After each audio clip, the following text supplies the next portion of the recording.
Shalom pemirsa, berjumpa kembali bersama saya dalam pembahasan buku Pandanglah pada Yesus. Dalam buku ini, George R. Knight ingin mengajak kita untuk terus memfokuskan pandangan kita kepada Yesus Kristus, karena Dia adalah satu-satunya jalan kebenaran dan hidup.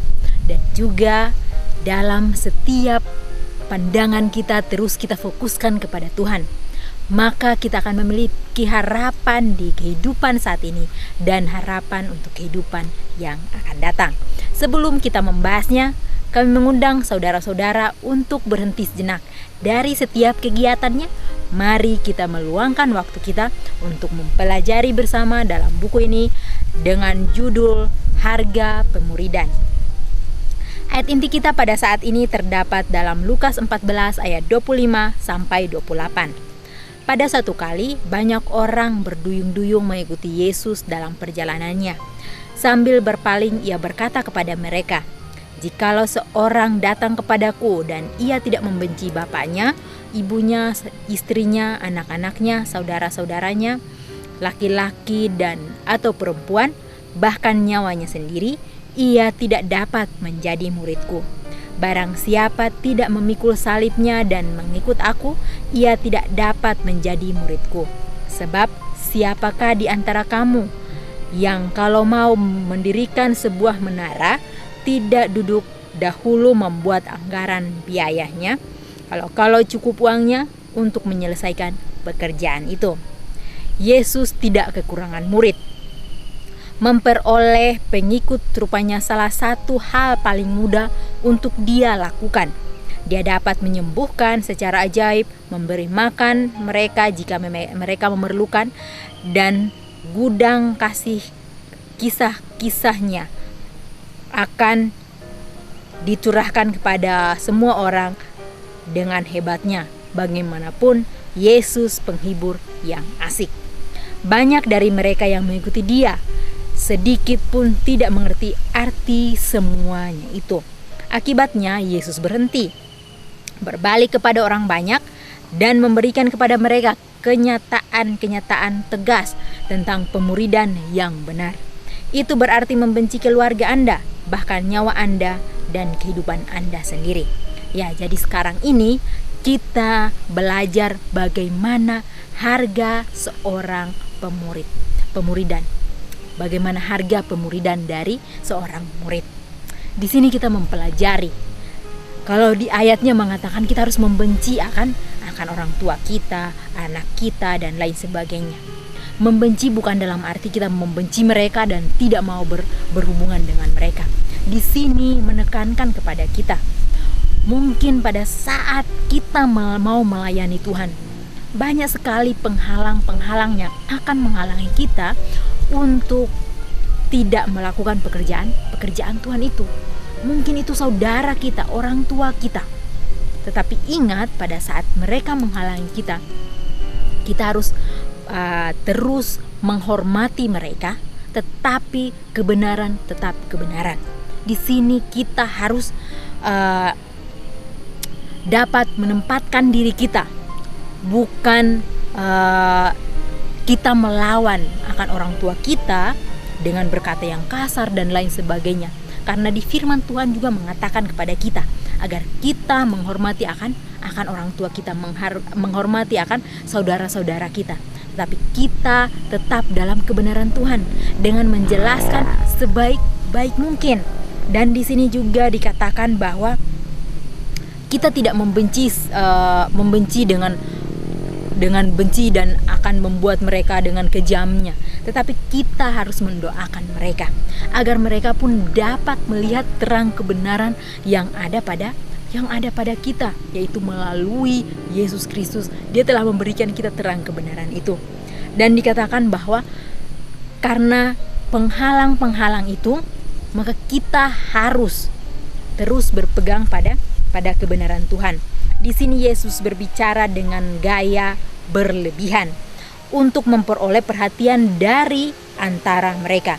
Maksud yang dia coba sampaikan adalah tidak sesuatu pun di dunia ini yang dapat mendahulukan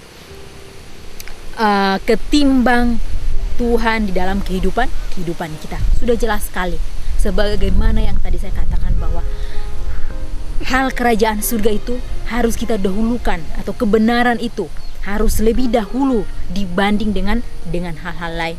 Mungkin seringkali kita mau melayani, tetapi kita masih mempunyai alasan-alasan dalam kehidupan kita, mengatakan bahwa bagaimana anak-anak saya mau bersekolah, bagaimana istri saya, bagaimana orang tua saya, bagaimana sanak saudara saya, sehingga itu menghalangi kita untuk melakukan pekerjaan Tuhan. Sehingga Yesus mengatakan kepada kita untuk lebih mementingkan akan kerajaan surga itu daripada keluarga kita.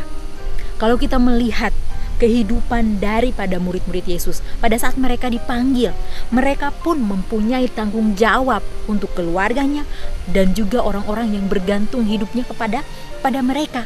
Tetapi mereka belajar untuk percaya bahwa Tuhan yang akan memelihara akan keluarganya. Dan pada saat mereka kembali daripada penginjilan mereka, Yesus bertanya kepada mereka, apakah semua pada saat kalian pergi untuk menyampaikan terang kebenaran Tuhan itu, apakah kalian pernah kelaparan atau tidak mendapatkan pakaian atau tidak dapat mendapatkan tumpangan? Mereka mengatakan tidak. Berarti Tuhan berjanji Dia akan memenuhi setiap kebutuhan kita, asal kita mau untuk dituntun, agar kita mau membuka diri untuk menjadi pekerja bagi Tuhan. Di sini pun dikatakan bahwa maksudnya itu yaitu kita harus mendahulukan Tuhan ketimbang dengan hal-hal duniawi. Di sini pun tiada kasih dalam hidup ini, bahkan kasih terhadap diri kita sendiri dapat dibandingkan dengan kasih kita kepadanya. Menjadi pengikut Kristus berarti bersedia meninggalkan segala sesuatu, bahkan hidup kita sendiri ini demi pekerjaan Tuhan. Jadi harus meninggalkan segala sesuatu yang menghalangi kita untuk menyampaikan akan terang kebenaran Tuhan. Karena Yesus pun berjanji kepada murid-muridnya di waktu yang lalu. Dia pun berjanji kepada kita bahwa Dia akan memenuhi setiap kebutuhan kita. Kita harus meninggalkan zona nyaman kita. Kita harus meninggalkan orang tua kita. Kita harus meninggalkan akan anak-anak kita. Kalau mereka adalah penghalang untuk pekerjaan Tuhan, berarti kita harus bertekad bahwa segala sesuatu Tuhan akan pelihara dan kita fokus pada pekerjaan Tuhan. Di sini pun dikatakan bahwa menjadi pengikut Kristus berarti bersedia meninggalkan segala sesuatu, baik kekayaan kita, baik segala sesuatu demi Dia, bahkan hidup kita sendiri. Jadi pada saat kita mau melangkah untuk menjadi pekerjaan Tuhan, kita pun harus mengosongkan akan diri kita sehingga Dia dapat menaruh terang kebenaran itu dalam kehidupan kita. Kalau kita tidak mengosongkan akan diri kita, maka kita masih ada beban-beban yang menghalangi akan pekerjaan Tuhan nantinya, sehingga pekerjaan itu tidak berjalan semaksimal mungkin. Sehingga Tuhan meminta kita agar meninggalkan segala sesuatu. Dia akan mengisi kehidupan kita dengan kehidupan yang baru, sehingga kita dapat menjadi saksi baginya. Tidak diragukan lagi, Yesus menangkap perhatian mereka dengan pernyataan-pernyataan yang tepat, di mana tentang membenci keluarga dan hidup mereka. Dan sekarang setelah mereka memperoleh perhatian mereka, maka Dia memperoleh perhatian mereka. Dia menegaskan kenyataan bahwa mengikuti Dia bukan satu pilihan yang pintas lalu. Jadi sebuah pilihan untuk mengikuti Yesus bukan hanya karena kita mendengar satu khotbah atau kita mendengar satu panggilan yang hanya begitu saja kita mengikuti Yesus. Tapi untuk mengikuti Yesus tidak main-main. Kita harus rela meninggalkan semuanya untuk Yesus dapat mengisi kehidupan kita dengan kehidupan yang baru.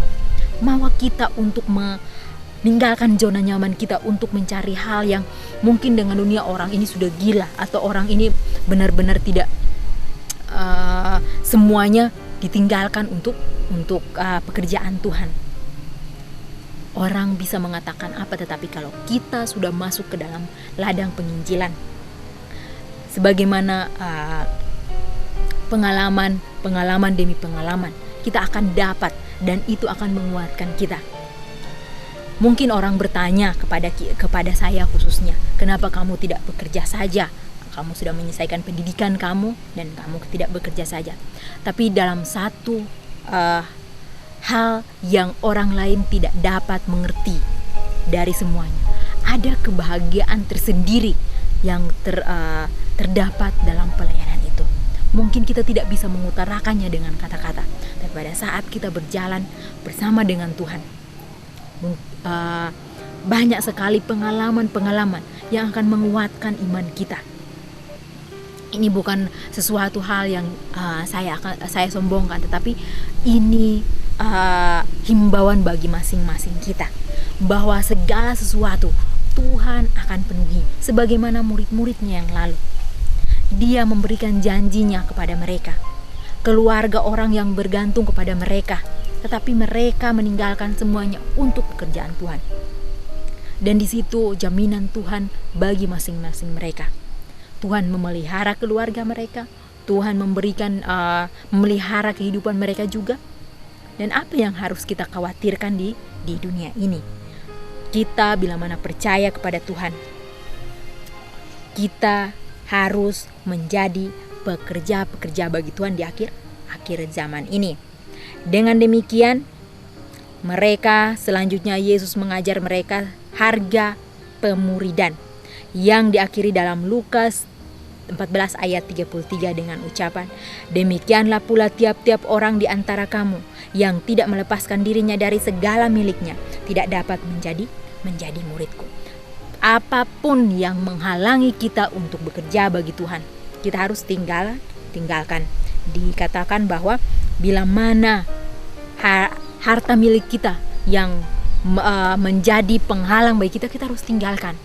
Atau orang tua kita, tetapi kita terus menghormati mereka. Jangan kita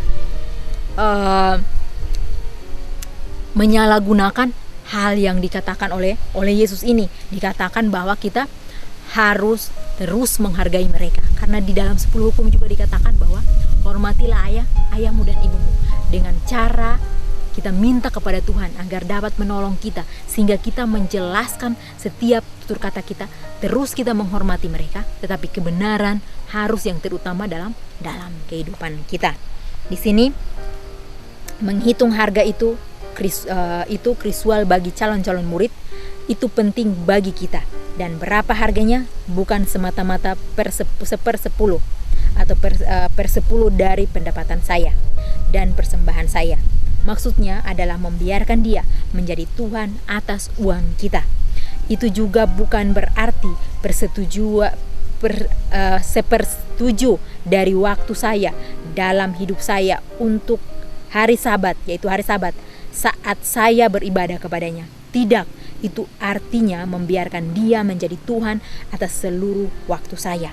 Jadi berapa harga murid Yesus tidak kurang dari jumlah dedikasi, pengabdian seluruh keberadaan kita dan segala yang kita miliki bagi kerajaan dan kemuliaannya.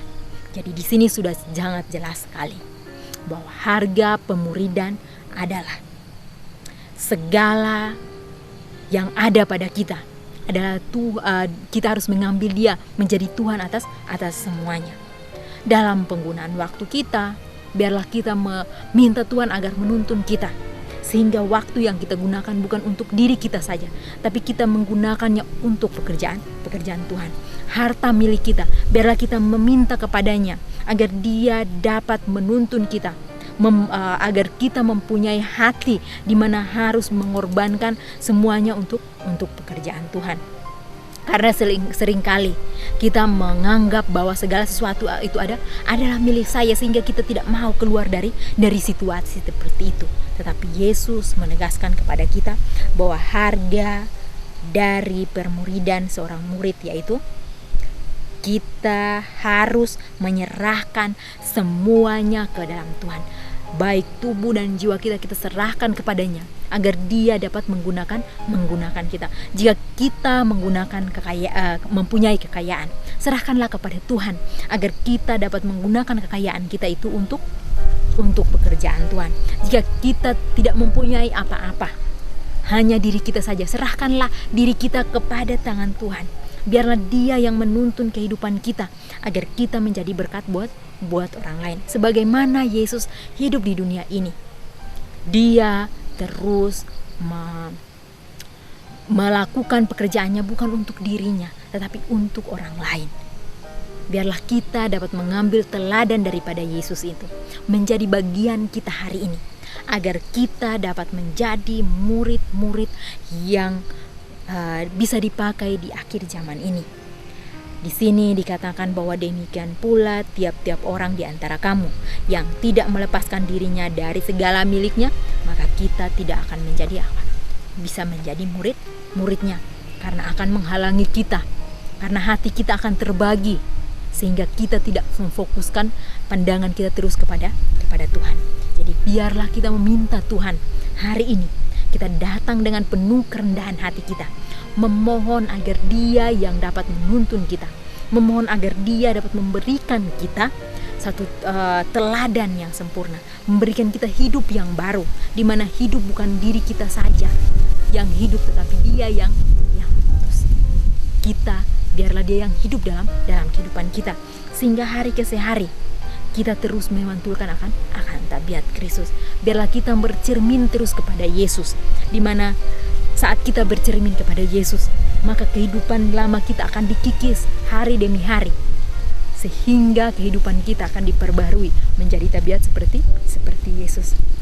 Maukah kita hari ini mengambil komitmen kita untuk menyerahkan setiap kehidupan kita, untuk menyerahkan setiap angan-angan hati kita ke dalam tangan-Nya, sehingga Dia dapat membentuk kita menjadi pekerja-pekerjanya di akhir zaman ini. Kita renungkan ini dan ambil keputusan. Jangan kita berlambat-lambat, karena waktunya sudah sangat singkat, agar bila mana kedatangannya nanti kita kedapatan setia. Ini akan menjadi renungan kita dan komitmen kita. Biarlah kita dapat merenungkan itu, mengambil keputusan untuk melangkah bersama dengan Tuhan setiap hari dalam kehidupan kita. Kita akan berjumpa kembali di kesempatan yang berikut. Tuhan memberkati.